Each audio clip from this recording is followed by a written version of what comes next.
Hello guys, তোমরা সবাই ভালো আছো?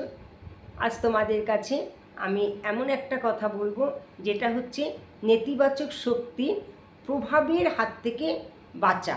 মানে নেতিবাচক শক্তির হাত বা প্রভাব যাতে না পড়ে তার জন্য তোমরা কি করবে। যেমন দেখো, এই যে বন্ধ হওয়া ঘড়ি, এই বন্ধ হওয়া ঘড়ি এবং অন্যান্য যন্ত্রে যদি তোমরা বন্ধ হওয়া ঘড়ি রাখো, তাহলে সেটা নেতিবাচক শক্তির প্রভাবটা তোমাদের বাড়িতে গৃহের মধ্যে পড়বে। সেটার জন্য তোমাদের যাতে না পড়ে কি করতে হবে, আপনার বাড়ির দেওয়াল ঘড়ি, হাত ঘড়ি বা অন্য যে ঘড়ি বন্ধ হয়ে পড়ে থাকে তা দয়া করে যত তাড়াতাড়ি সম্ভব সরিয়ে নিন, কারণ সেগুলি ভীষণ ক্ষতি করে। বুঝতে পারলে? যদি সরাতে হয় তবে সেগুলির উপযুক্ত যদি সারাতে হয়, মানে সরাতে বলছি, যদি সারাতে হয় তাহলে সেগুলি যথাযথ উপযুক্ত ব্যবস্থা নিন।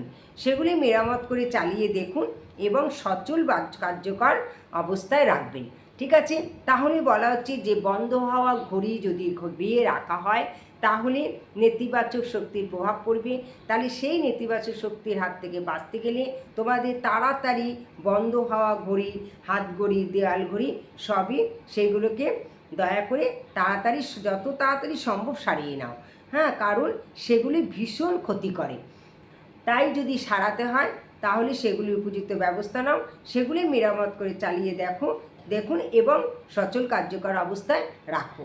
বুঝতে পারলে? তাহলে নেতিবাচক যাতে শক্তির প্রভাব না পড়ে তার জন্য যদি তোমাদের কাছে বন্ধ হওয়া ঘড়ি থাকে সেগুলি যত তাড়াতাড়ি পারো সরিয়ে ফেলো, নয়তো সারিয়ে নাও। ঠিক আছে? তাহলে আজ এই পর্যন্ত। পরবর্তী ভিডিওতে আবার তোমাদের সাথে দেখা হবে। লতার ডায়েরি চ্যানেলটা সাবস্ক্রাইব করো, আর যদি ভালো লাগে ভিডিও তাহলে লাইক করো, কমেন্ট করো, শেয়ার করো। আজ আসি, পরবর্তী ভিডিওতে আবার তোমাদের সাথে দেখা হবে।